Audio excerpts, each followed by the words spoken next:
Failure to follow these instructions or to properly install and maintain this equipment could result in an explosion and/or fire causing property damage and personal injury or death. Call a gas service person to service the unit. Only a qualified person must install or service the regulator. To avoid personal injury or property damage from sudden release of pressure, isolate the regulator from the pressure system and release all pressure from the pilot and main valve before performing maintenance operations. Use proper lifting techniques when lifting the upper and lower actuator casings off the EZH or EZHSO series body. The actuator assembly can weigh more than 100 pounds.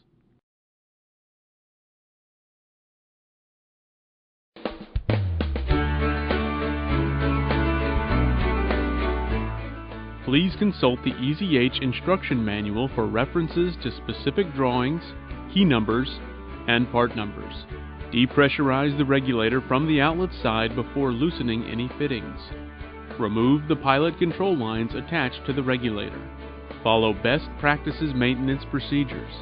Make sure all surfaces are clean, free from dirt and debris before reinstalling any O-rings and split rings or reassembling any other parts or components.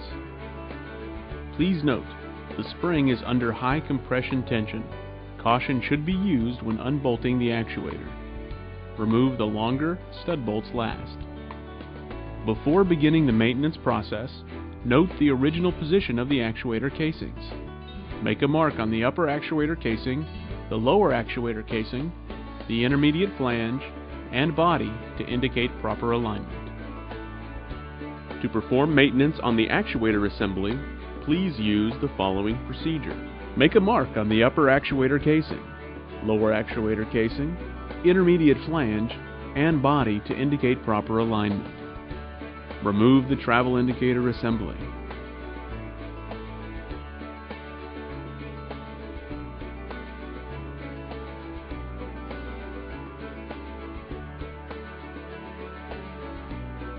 Loosen the hex nuts and remove the washers and the cap screws. Remove all of the short bolts first.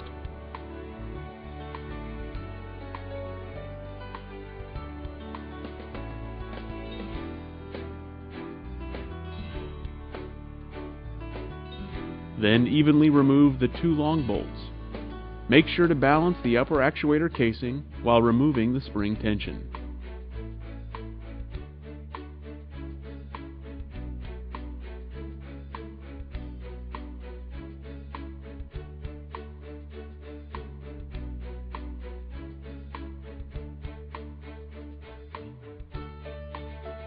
Carefully lift the upper actuator casing off the lower actuator casing. Remove the spring. Remove the travel indicator stem.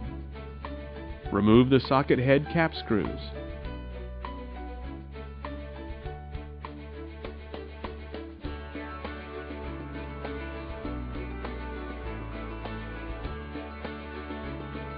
Lift off the inlet plate and the diaphragm.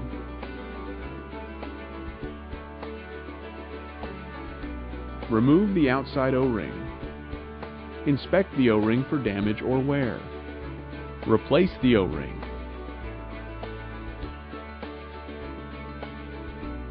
Remove the O-ring from the inlet plate and inspect it for damage or wear. Then replace.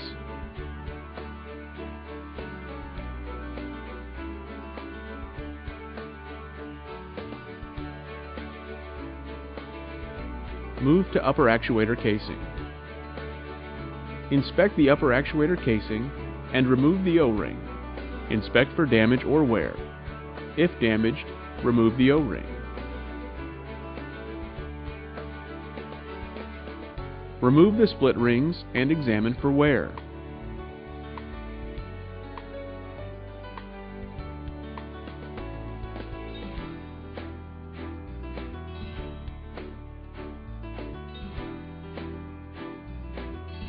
Lightly lubricate the split rings. Place the split rings in the body first, with the split sections being 180 degrees across from each other.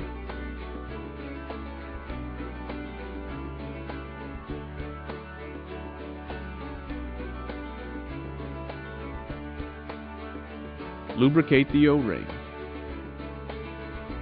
Then slide the O-ring between the two split rings.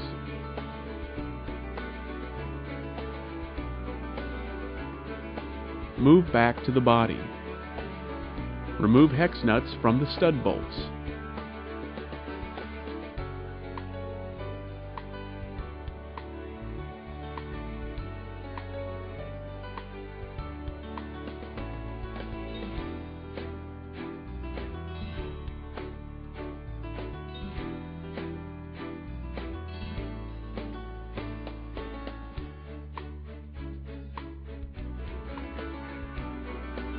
Lift off the lower actuator casing. Remove the hex socket cap screws and the spring lock washers.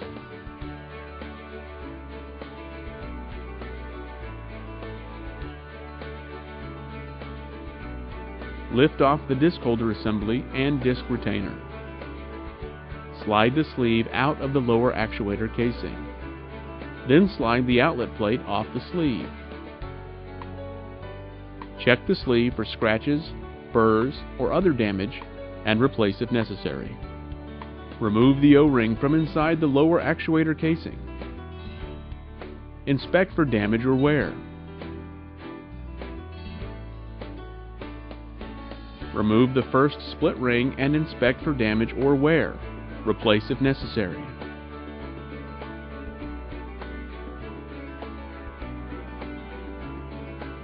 Remove the second split ring and inspect it for damage or wear. Replace if necessary. Lubricate split ring. Reinstall the split ring inside the lower actuator casing. Lubricate the other split ring. Reinstall it inside the lower actuator casing.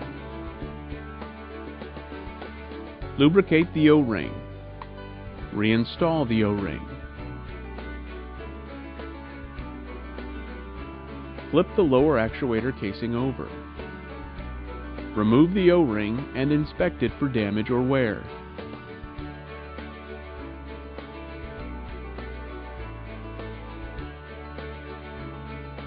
Lubricate the O-ring. Reinstall the O-ring. Flip the lower actuator casing over. Slide the outlet plate onto the sleeve and slide the sleeve into the lower actuator casing. Flip it over. Place the disc holder and disc retainer on the sleeve adapter. Insert the spring lock washers and hex socket cap screws and tighten. See the instruction manual for proper torque specifications.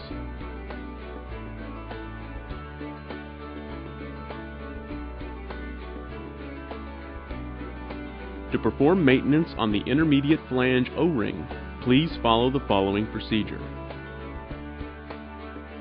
Remove the cap screws.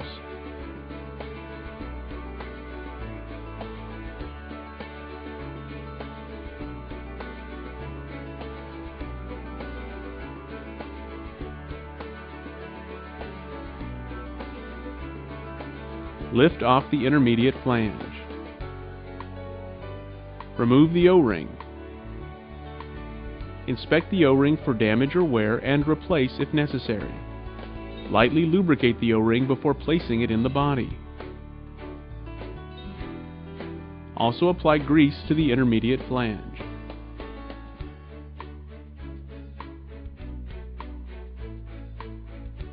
Place the intermediate flange on the body.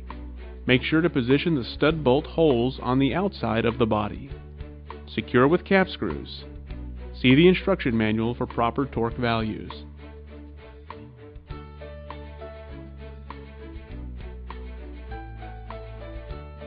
Carefully lift the lower actuator casing assembly and place it on the body. Make sure to match the alignment marks. Secure with stud bolts and nuts. See the instruction manual for proper torque values.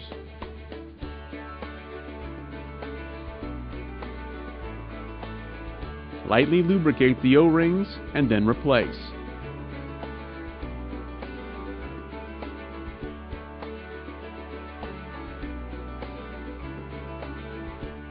Lubricate the edges of the inner plate. Lubricate the inner and outer diaphragm edges.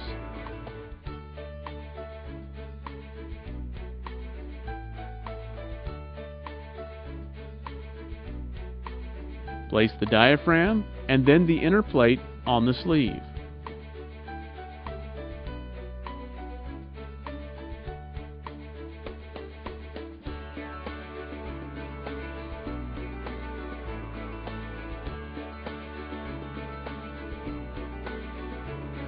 Make sure O-rings are correctly positioned.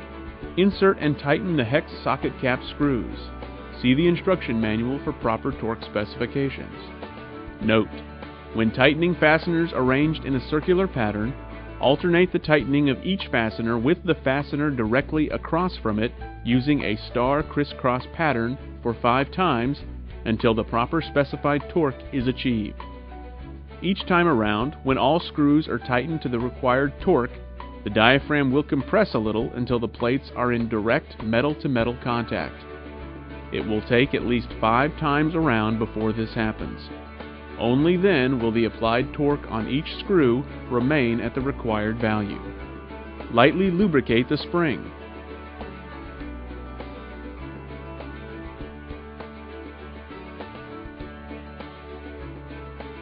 Place it on the inlet plate. Carefully place the upper actuator casing on the lower actuator casing. Make sure to match the alignment marks. Insert the 2 long bolts 180 degrees apart and away from the flanges. Place the washers, hex nuts, and brackets on the long bolts and tighten evenly. Using proper bolting techniques, install remaining short bolts, washers, and hex nuts. See the instruction manual for proper torque values.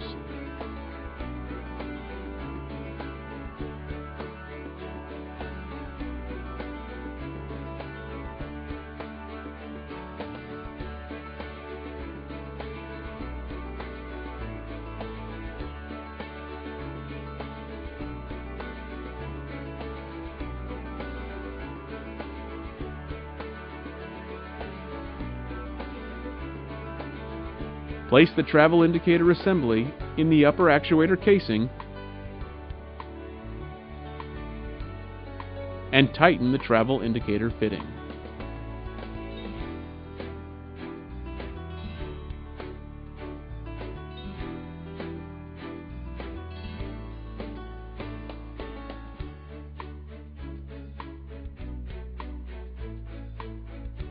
Maintenance for the EZHSO spring open regulator will be the same as for the EZH regulator, except that initially the protective cap and hex nut found in the center of the upper actuator casing will need to be removed. Remove the protective cap. Then remove the hex nuts.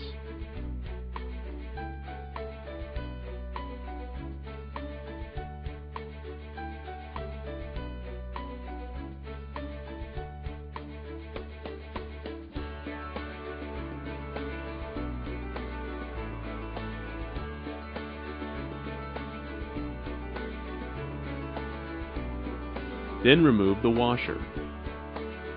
For reassembly, replace the washer and tighten the hex nuts in place.